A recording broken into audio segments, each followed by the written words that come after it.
Hi ಮಕ್ಕಳೇ, ವೇದಾಂತು ಕರ್ನಾಟಕ ಚಾನಲ್ಗೆ ಸ್ವಾಗತ. ನಾನು ನಿಮ್ಮ ಮ್ಯಾಥಮೆಟಿಕ್ಸ್ ಮೆಂಟರ್ ವೈಷ್ಣವಿ. ನಾಳೆ ನಿಮ್ಮ ಮ್ಯಾಥಮೆಟಿಕ್ಸ್ ಫೈನಲ್ ಎಕ್ಸಾಮ್ ಇದೆ, ಹೌದಾ? ಎಲ್ರಿಗೂ ಕೂಡ ಆಲ್ ದ ಬೆಸ್ಟ್. ಯಾರು ಭಯ ಪಡಬೇಡಿ, ಆರಾಮಾಗಿ ಪಾಸ್ ಆಗ್ತೀರಾ, ಸ್ಕೋರ್ ಕೂಡ ಮಾಡ್ತೀರಾ, ಚಿಂತೆ ಬೇಡ. ಆದರೆ ಎಕ್ಸಾಮ್ ಹಿಂದಿನ ದಿನ ಏನು ಮಾಡಬಹುದು ಅನ್ನೋದ್ರ ಬಗ್ಗೆ ಕೆಲವು ಸಿಂಪಲ್ ಟಿಪ್ಸ್ಗಳನ್ನು ಕೊಡೋದಕ್ಕೆ ನಾನು ಇಲ್ಲಿ ಬಂದಿದ್ದೀನಿ. ಕ್ವಿಕ್ಕಾಗಿ ಹೇಳಿ ಕೂಡ ಹೋಗ್ತೀನಿ, ಜಾಸ್ತಿ ಟೈಮ್ ತಗೊಳ್ಳೋದಿಲ್ಲ. ಓಕೆ, ಸೊ ಗೊತ್ತಿರೋ ವಿಷಯಗಳೇ, ಬಟ್ ತಿಳ್ಕೊಳ್ಳೋಣ.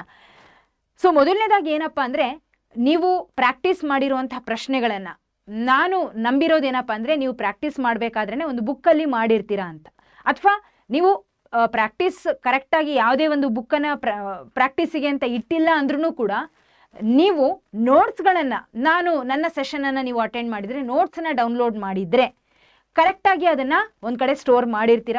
ಹೋಗಬೇಕಾದ್ರೆ ಅದನ್ನು ರಿವೈಸ್ ಮಾಡಿ ಹೋಗಿ. ಅಂದರೆ ಲಾಸ್ಟ್ ಮೂಮೆಂಟ್ ತನಕನೂ ಕೂಡ ನೀವು ಪ್ರಾಕ್ಟೀಸೇ ಮಾಡಿರ್ತೀರ. ಆದರೆ ಈಗ ಹೊರಡೋ ಟೈಮಲ್ಲಿ ಅಥವಾ ಕಾಲೇಜಿಗೆ ಹೋಗಿ ಅಲ್ಲಿ ಎಕ್ಸಾಮ್ ಸೆಂಟರಲ್ಲಿ ನೀವು ಪ್ರಾಕ್ಟೀಸ್ ಮಾಡೋದಕ್ಕೆ ಸಾಧ್ಯ ಇಲ್ಲ. ಅಲ್ಲಿ ಏನು ಮಾಡಬೇಕು, ಸುಮ್ಮನೆ ರಿವೈಸ್, ಅಂದರೆ ಏನು ಪ್ರಾಕ್ಟೀಸ್ ಮಾಡಿದಿನ ಅದನ್ನು ಒಮ್ಮೆ ಸ್ಟೆಪ್ಸ್ಗಳನ್ನು ನೋಡೋದು. ಓಕೆ, ನೋಡ್ತಾ ಇದ್ದಾಗ, ರಿವೈಸ್ ಮಾಡ್ತಾ ಇದ್ದಾಗ ಲಾಸ್ಟ್ ಮಿನಿಟ್ ರಿವಿಷನ್ ತುಂಬಾ ಹೆಲ್ಪ್ಫುಲ್. ಅದು ತಲೆಯಲ್ಲಿ ಹಾಗೇ ಇರುತ್ತೆ. ಓಕೆ, ಎಕ್ಸಾಮಿಗೆ ತುಂಬಾ ಅನುಕೂಲ ಆಗುತ್ತೆ.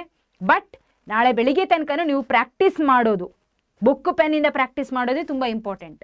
ಸೊ ಮಾಡಿದ್ದನ್ನೇ ಹೆಚ್ಚು ಪ್ರಾಕ್ಟೀಸ್ ಮಾಡಿ. ಮತ್ತೆ ಏನಪ್ಪ ಅಂದರೆ, ಯಾವ ಪ್ರಶ್ನೆಗಳು ನೀವು ರಾಂಗ್ ಮಾಡಿದಿರೋ, ಅರ್ಲಿಯರ್ ಪ್ರಶ್ನೆಗಳನ್ನು ಸಾಲ್ವ್ ಮಾಡಬೇಕಾದ್ರೆ ಯಾವ ಪ್ರಶ್ನೆಗಳು ರಾಂಗ್ ಆಗಿತ್ತು, ಅರ್ಧ ಕರೆಕ್ಟ್ ಮಾಡಿರ್ತೀರ, ಅರ್ಧ ರಾಂಗ್ ಆಗಿರುತ್ತೆ.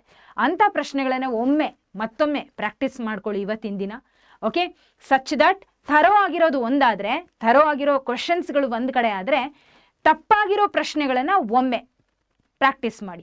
ಅಂದರೆ ಅರ್ಧ ಮುಕ್ಕಾಲು ಮಾಡಿರ್ತೀರ, ಲಾಸ್ಟಿಗೆ ಎಲ್ಲೋ ಕ್ಯಾಲ್ಕುಲೇಷನ್ ಮಿಸ್ಟೇಕೋ, ಅಥವಾ ಅರ್ಧ ಮಾಡಿರ್ತೀರ, ಇನ್ನೂ ಅರ್ಧ ಗೊತ್ತಾಗಿರಲ್ಲ, ಅಂಥ ಪ್ರಶ್ನೆಗಳನ್ನು ಮತ್ತೊಮ್ಮೆ ಇವತ್ತು ಪ್ರಾಕ್ಟೀಸ್ ಮಾಡಿ. Okay, it will be helpful. ಅದಾದಮೇಲೆ ಇಂಟಿಗ್ರೇಷನ್ ಸ್ಟೆಪ್ಗಳನ್ನು ಒಮ್ಮೆ ನೋಡ್ಕೊಳ್ಳಿ.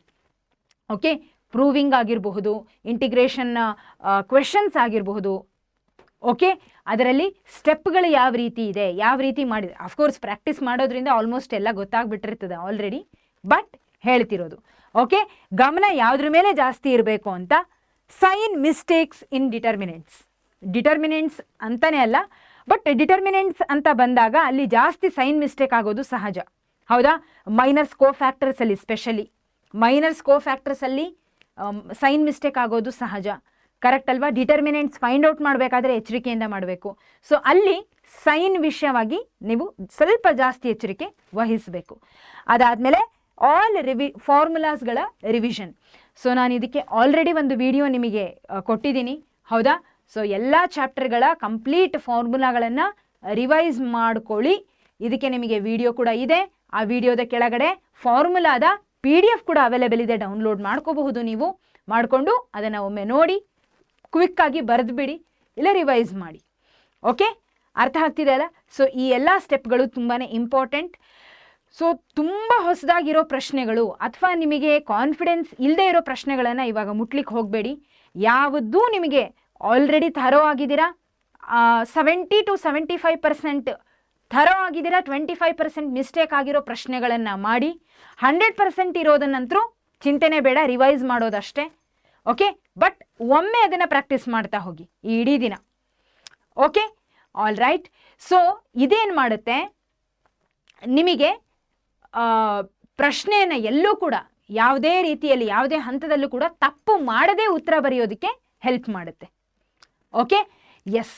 ಸೊ ಇನ್ನು ನಾನು ಹೇಳೋದಕ್ಕೆ ಉಳಿದಿರೋದು ಇಷ್ಟೇ. ಅದೇನು ಅಂದರೆ, ಕಾನ್ಫಿಡೆನ್ಸ್ ಲೆವೆಲನ್ನು ಮಾತ್ರ ಯಾವತ್ತೂ ಕಳ್ಕೋಬೇಡಿ.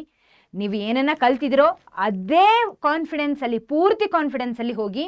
ಸ್ವಲ್ಪ ಮಟ್ಟಿಗೆ ಭಯ ಇದ್ದೇ ಇರುತ್ತೆ, ನನಗೆ ಅರ್ಥ ಆಗುತ್ತೆ, ಆ್ಯಸ್ ಅ ಸ್ಟೂಡೆಂಟ್ ಖಂಡಿತ ಇರುತ್ತೆ. ಆದರೆ ಅದು ನಮ್ಮ ಒಂದು ಧೈರ್ಯನ ನುಂಗು ಹಾಕೋ ಲೆವೆಲಿಗೆ ಹೋಗಬಾರ್ದಷ್ಟೆ. ಓಕೆ, ಸೊ ನೀವು ಮಾಡಿರೋದನ್ನು ನಂಬಿ ಅದು ನಿಮ್ಮ ಕೈ ಹಿಡಿಯುತ್ತೆ. ನಿಮ್ಮ ಎಫರ್ಟ್ ಎಲ್ಲೂ ಹೋಗೋದಿಲ್ಲ. So everything is going to good ಅಂತ ಹೇಳ್ತಾ, ಆಲ್ ದ ಬೆಸ್ಟ್. ಮತ್ತೊಮ್ಮೆ ಧನ್ಯವಾದಗಳು. ಮತ್ತೊಮ್ಮೆ ಭೇಟಿಯಾಗೋಣ.